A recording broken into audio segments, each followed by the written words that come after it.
Bueno, estos 15 minutos la idea es darle algunos aspectos de...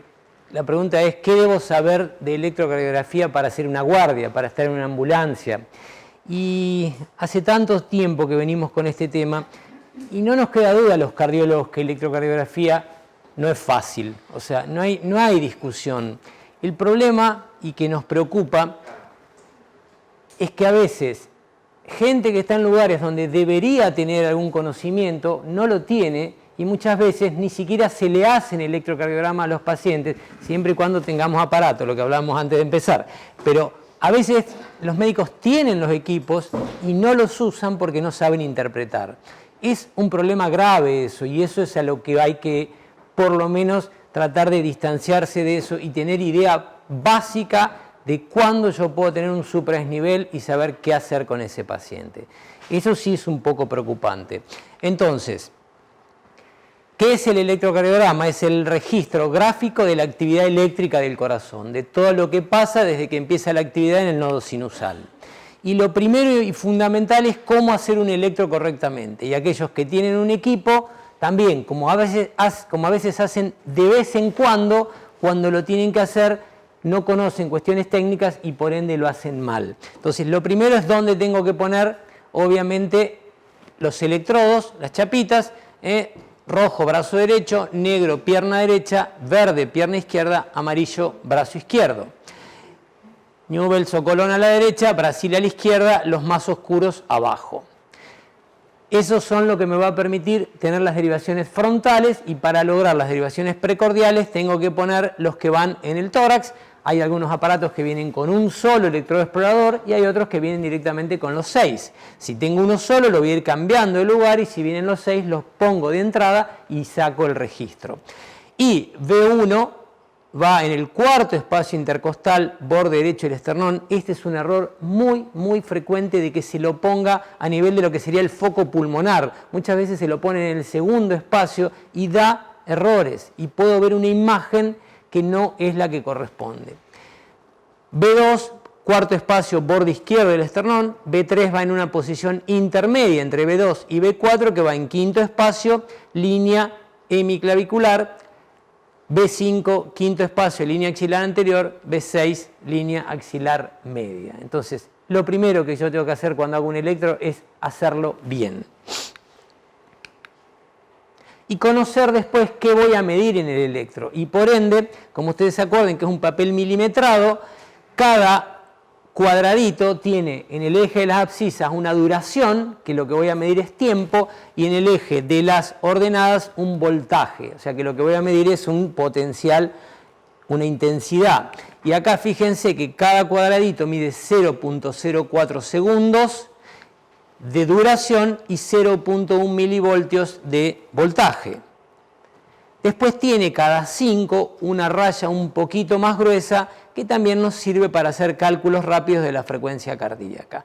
Siempre otro problema de error es que muchos aparatos tienen la velocidad y el electro de manera convencional se tiene que sacar en la velocidad 25 milímetros por segundo. Si yo no tengo en cuenta eso, está la posibilidad de que el aparato haya quedado en 50 y voy a estar viendo cosas que no corresponden, complejos que no corresponden, frecuencia cardíaca que no es la real. Entonces, de nuevo, cuestiones técnicas básicas, así como colocar los electrodos. La otra es la velocidad adecuada.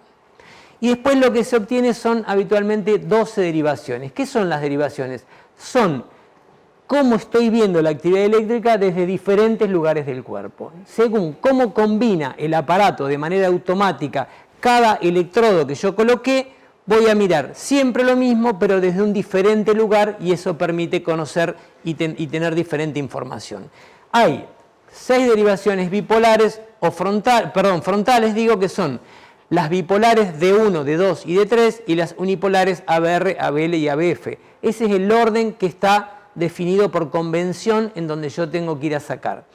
Hoy en día además hay electros de 1 canal, de 3 canales, de 6 canales, de 12 canales. ¿Qué quiere decir? Que yo puedo sacar en una tirita muy corta todos los 12 canales. ¿Hay alguna diferencia? No. El aparato, si anda bien, sea de 1 canal o de 12 canales, lo único que hace es que sea más paquete, más lindo, pero nada más que eso. Inclusive vienen hoy en día electros con interpretación, que les aseguro que es bastante pobre la interpretación, porque claramente, y un concepto clave, el electro uno lo tiene que analizar en función de lo que tiene el paciente. Yo puedo describir un electro, pero no puedo concluir que tiene tal o cual patología por la descripción. Ese es un grave error. Un mismo electro en un paciente puede indicar una cosa y en otro paciente puede indicar otra cosa. Entonces, ojo con las interpretaciones. Nunca me gustó eso de que en las guardias de los hospitales le llevan al cardiólogo que está en la unidad coronaria el electro, mirame el electro y no ven al paciente. No es buena práctica. Cuando hay cosas muy claras y contundentes, sí, pero en muchos casos podemos cometer errores por no conocer al paciente. Entonces, fíjense que según cómo se combinan los electrodos, obtengo las derivaciones, pero es algo que no les interesa demasiado. Y como les dije, las precordiales también, según cómo el aparato, qué es lo que está midiendo, cuando yo pongo el electrodo en tal o cual lugar, es lo que me va a estar registrando. En enfermedad coronaria, cuando uno sospecha un síndrome coronario agudo, y sobre todo cuando uno sospecha un infarto, muchas veces van a escuchar hablar de algunas derivaciones adicionales. Por eso hablamos de 16 derivaciones, donde están las clásicas, las 12 que describí, y después en general 4 que podemos hacer extra. Hola Luis. B3R y B4R son igual que B3 y B4, pero del lado derecho, que sirven fundamentalmente para ver alteraciones del ventrículo derecho. Y después tenemos B7 y B8, perdón, esto está, sí, no está bien, pero del lado de atrás, de la parte posterior. B7 sería más allá de B6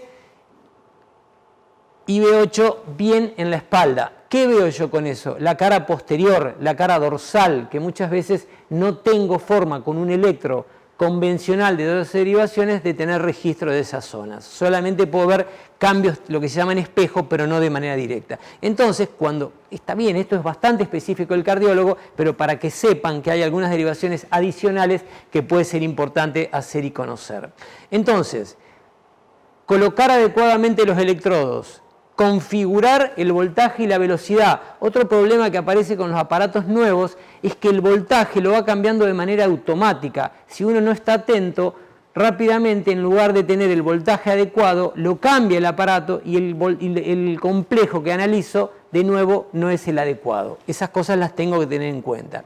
Lo otro, cuando yo a ese paciente lo voy a enviar a algún lugar, que la tirita esté rotulada. Y es clave nombre, apellido, fecha y hora en que se hizo el electro. Si hay algo más, por ejemplo, puedo poner dolor 8/10, o sea, ingreso del paciente, alguna cosa que cuando después otro lo vea pueda saber. Es habitual ver tiritas donde no se sabe a qué hora fue, si había habido alguna intervención, si se dio nitroglicerina, y esa información siempre ayuda.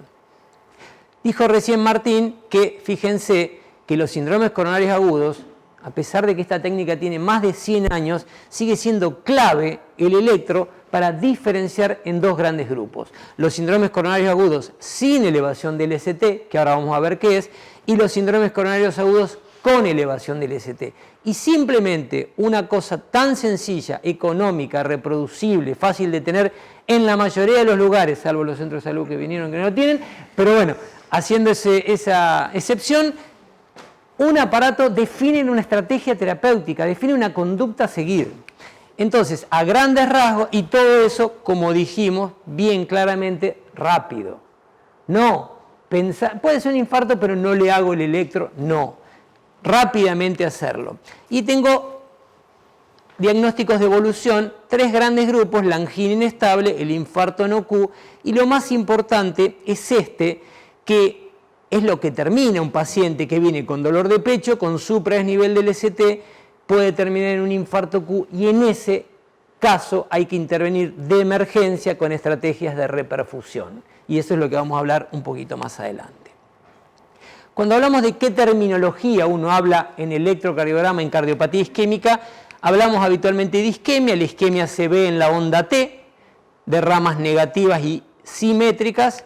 Hablamos también de lesión o injuria, donde esa alteración se ve en el segmento ST, ahora lo vamos a ver. Y hablamos de necrosis cuando aparecen nuevas ondas Q que me definen la necrosis. Vamos a ver entonces ¿Qué uno ve cuando ve un trazado de electro? Cada latido, cada contracción, cada ciclo cardíaco va a comenzar con la onda P, que es la despolarización auricular, después está el segmento PR, viene un complejo puntudo, que es el complejo QRS, que representa la despolarización ventricular, después viene un momento también de silencio, donde está el segmento ST, y finalmente la repolarización ventricular, que es la onda T. La onda U no tiene mucha trascendencia y en general no la van a ver. Cuando hablamos de cardiopatía isquémica y hablamos fundamentalmente de saber qué ver en un infarto, nos basamos en este punto. El punto J es donde termina el QRS y empieza lo que es el segmento ST. Esa es la parte que más van a tener que poner foco cuando estén viendo el electro de un paciente, donde quieran ver si tiene un infarto o no. Obviamente que si yo quiero ver si hay sobrecarga auricular, voy a mirar la onda P, pero ahora les quiero mostrar fundamentalmente en lo que estamos hablando, que tiene que ver con cuadros coronarios agudos, lo que pasa ahí. Y fíjense, cuando yo sospecho esto de sobredesnivel del ST o supradesnivel del ST, que puede ser sugestivo de un infarto agudo de miocardio. Hay algunas diferenciaciones y que las vamos a remarcar porque es una fuente de error gravísima y habitual. Uno habla de que cuando hay una elevación del segmento ST mayor o igual a 1.5, o sea, un cuadradito y medio por arriba de esto, en mujeres mayor o igual a 2, en varones mayores de 40 y de 2,5 en menores de 40, en las derivaciones B1 y B3. Vamos a resumir para que les quede como concepto. Yo sospecho que hay supradesnivel del ST cuando en las derivaciones B1 a B3 tengo una elevación del ST mayor o igual a 2 milímetros. Vamos a tratar de acordarnos de eso, porque esta es una definición muy técnica, muy del cardiólogo, pero después se confunden. ¿Qué quiero decir entonces cuando hablo de 2 milímetros? Que yo puedo tener en condiciones normales un poco de supradesnivel en las derivaciones B1 a B3 y que no sea patológico. Y se los cuento porque después en la última charla les voy a contar lo que es la red de infarto que hay en Rosario, donde enviamos los electros por WhatsApp. Es muy común que nos manden, y es un error muy común que nos manden electros donde tiene un poquitito, 1 milímetro de supradesnivel en B1, B2 y B3, y eso no es patológico. Entonces, acuérdense, como promedio, 2 milímetros. Si yo hasta 2 milímetros en B1, B2 y B3, puede llegar a ser normal. Pero en las demás derivaciones, con tener más o igual a 1 milímetro, ya hablo de supradesnivel del ST. Estoy hablando de 2, de 3, ABF, B4, B5, B6. ¿Está? Hay esa diferencia que uno no tiene que dejar de conocer. ¿Qué más es importante? Que yo no tenga en una sola derivación de las 12 un poquito de supradesnivel. Tengo que tenerlo por lo menos en 2 derivaciones. Y la otra que tiene que ser en ausencia fundamentalmente de bloqueo completo de rama, que es lo que puede llegar a enmascarar y que el electro no sea finalmente un infarto. Yo ahora les hablo un poquito más del bloqueo de rama. Entonces, acordámonos como promedio 2 milímetros en B1 a B3, 1 milímetro en el resto y siempre en 2 o más. Vamos a ver algún electro de qué pasa cuando una coronaria se le tapa a un paciente. Lo primero que pasa, que es la etapa hiperaguda, primeros minutos en general, hay supra del ST, pero la onda T todavía uno la puede diferenciar y está alta y picuda. Ven que acá tenía que estar el punto J, como está supranivelado. Estos son dibujitos, después vamos a ver electros reales. Cuando el paciente entra en la fase aguda, ya se mezcla el supradesnivel del ST con la T, y entonces fíjense cómo se ve todo junto, el STT, como le llamamos, con una forma convexa hacia arriba. A medida que pasan las horas, si yo no hago ninguna intervención y la arteria sigue tapada, el paciente va a empezar a instaurar lo que es la onda Q patológica, que es una onda Q ancha y profunda. El ST va a empezar a bajar, la T se va a hacer negativa y ya después, a medida que pasan las horas, días, semanas, el ST en algún momento se va a normonivelar, va a quedar la Q, la T negativa, y cuando pasa un tiempo largo, meses, años, lo único que le va a quedar al paciente es la onda Q. Eso es lo que pasa cuando una arteria coronaria se tapa. ¿Qué quiero que hoy se acuerden? Lo que ven esto. Que identifiquen qué es lo que uno habla cuando habla de supradesnivel del ST, es que en lugar de llegar el QRS acá y arrancar ese segmento que tiene que ser isoeléctrico, acá directamente aparece todo esto que es supradesnivel del ST. Pero bueno, estos son dibujitos. Y un signo de algo peligroso, fíjense, los americanos lo asemejan a una lápida para quedarnos con el recuerdo de por qué es peligroso cuando un supradesnivel es convexo para arriba. ¿Está?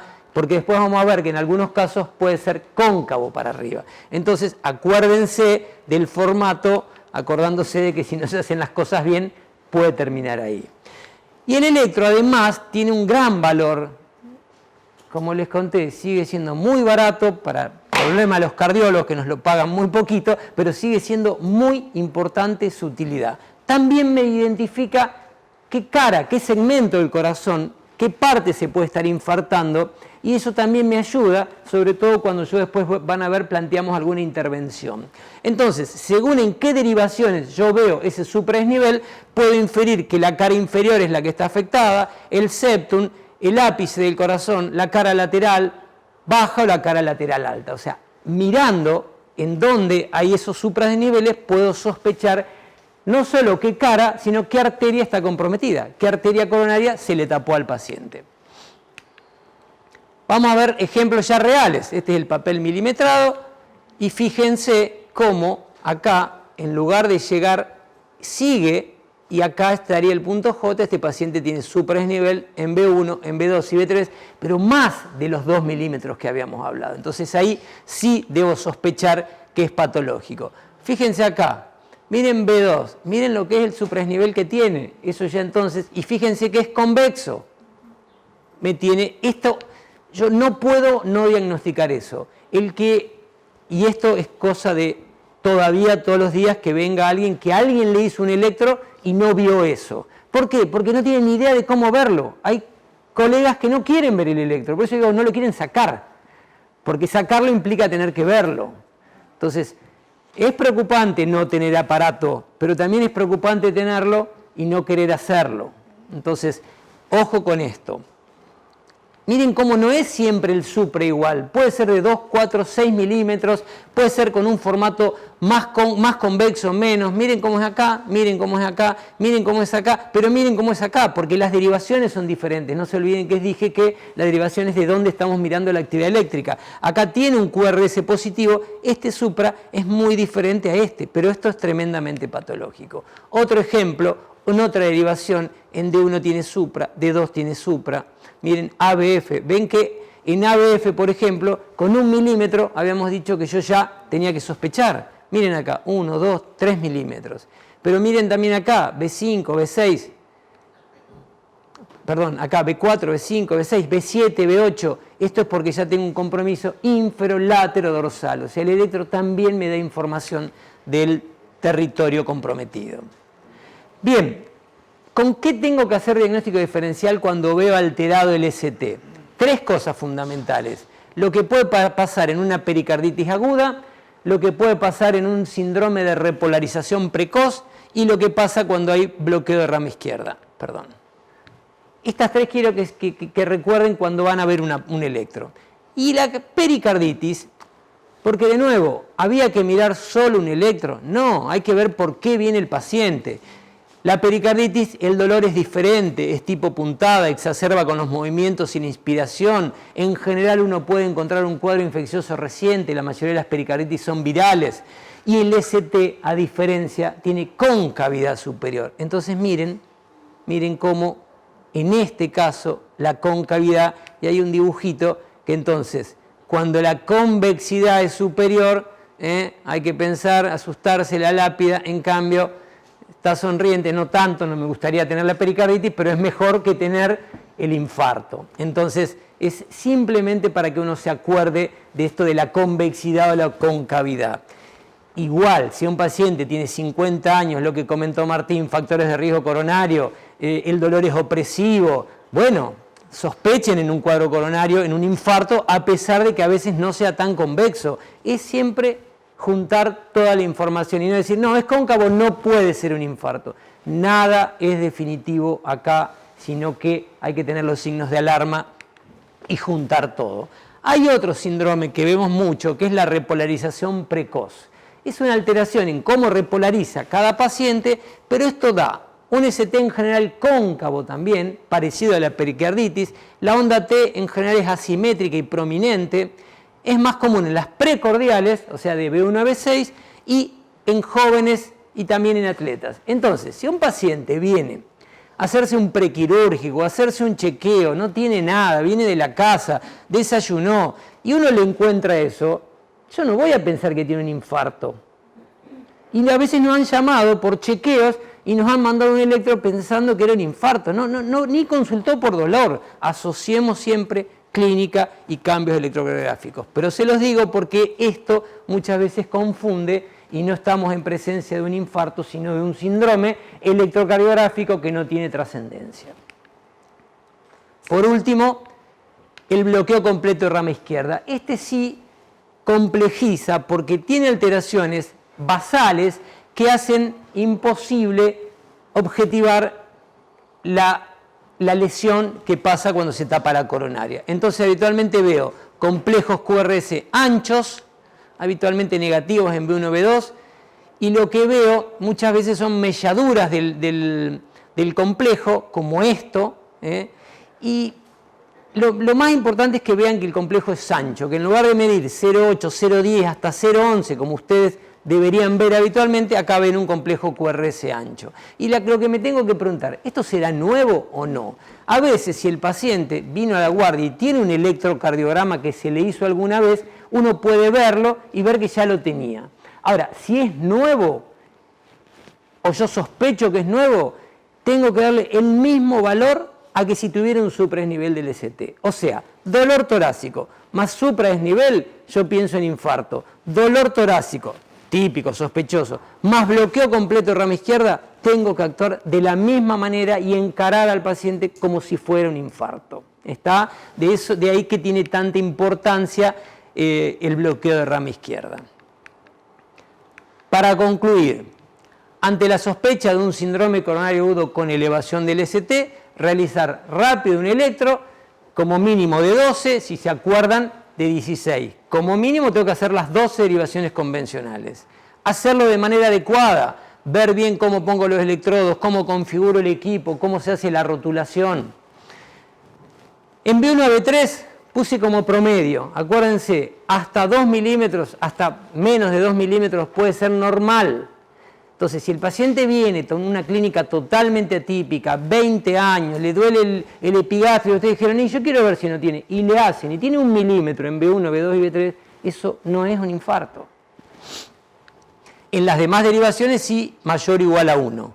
Siempre 2 derivaciones continuas y ante un bloqueo completo de rama izquierda nueva, pensar y tratarlo como si fuera un síndrome coronario agudo con supra. Bien, muchas gracias.